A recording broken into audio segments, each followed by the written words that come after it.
நாங்க நம்ம தமிழ் கொள்ளிடம் இது ஒரு பெரிய ஏரிங்க. என்னென்னா இதுலேருந்து சென்னை சம்பரம்பாக்கம் ஏரி வரைக்கும் போகிற தண்ணி, வீராணம் ஏரி கிளை, காவேரி கிளை தான் இது. ஆனால் இது ரொம்ப பெருசுங்க. நிறைய விவசாயம் டெல்டா நினச்சி போகிறதுனா இதுதான் ரொம்ப சூப்பராக இருக்கும். எப்பயுமே வற்றவே வற்றாது. இது இந்த தஞ்சாவூர், மயிலாடுதுறை, அந்த கோயில், கோட்டை எல்லாத்தையும் நினச்சிட்டு போகிற ஏரி தான் இது. ரொம்ப சுவாரஸ்யமாக இருந்துச்சு.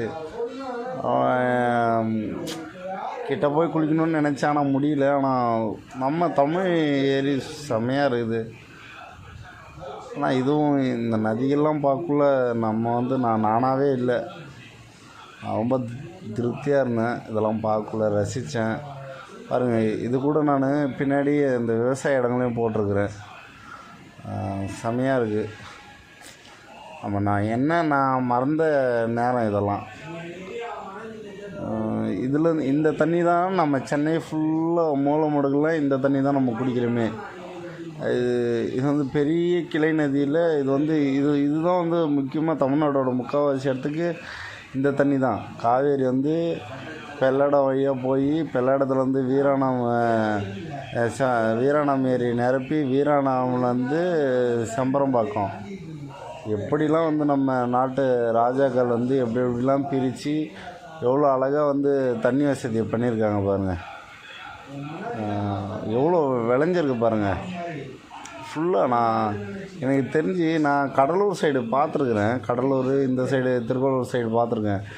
ஒரு 20-30 ஏக்கரில் அந்த நெல் வயல் முடிஞ்சிடும். ஆனால் இங்கெல்லாம் நான் பார்த்த வரைக்கும் ஒரு 100-150 ஏக்கர் வரைக்கும் அப்படியே ஸ்ட்ரெயிட்டாக நெல் வயல்லாம் அப்படியே ஹாக்கி கிரவுண்டு மாதிரி அவ்வளோ தூரமாக நெல் வயல் தான்.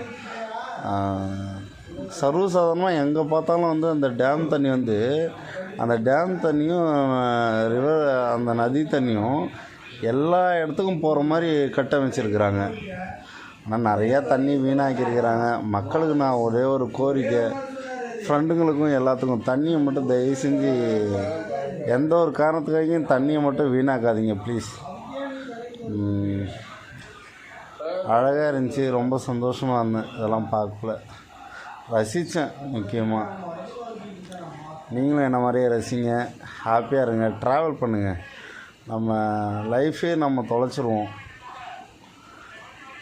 நம்ம லைஃபை தொலைச்சிருவோம்னா கெட்ட நினைவுகளை, நமக்குள்ளார ஏற்படுற சோம்பேறி எண்ணம், நமக்குள்ளார ஏற்படுற சோம்பலான, நம்ம முன்னேற முடியாது, நமக்குள்ளார ஒரு பேட் திங்கிங் இருக்குல்ல, இந்த பயணங்கள் போக அது எல்லாமே மாற்றி நம்ம ஏன் வாழ்கிறோன்றதுக்கு ஒரு கடவுள் நம்மளுக்குள்ளார ஒரு லிஸ்ட்டு கொடுத்துருவார், இதுக்காக வாழ்ந்தாகணுன்ற மாதிரி. ஸோ பயணித்தா நிறையா விடை கிடைக்கும். நிறைய தீர்க்க முடியாத எல்லா கேள்விக்கும் பயணம் ஒரு பதில் சொல்லிக்கிட்டே இருக்கும்.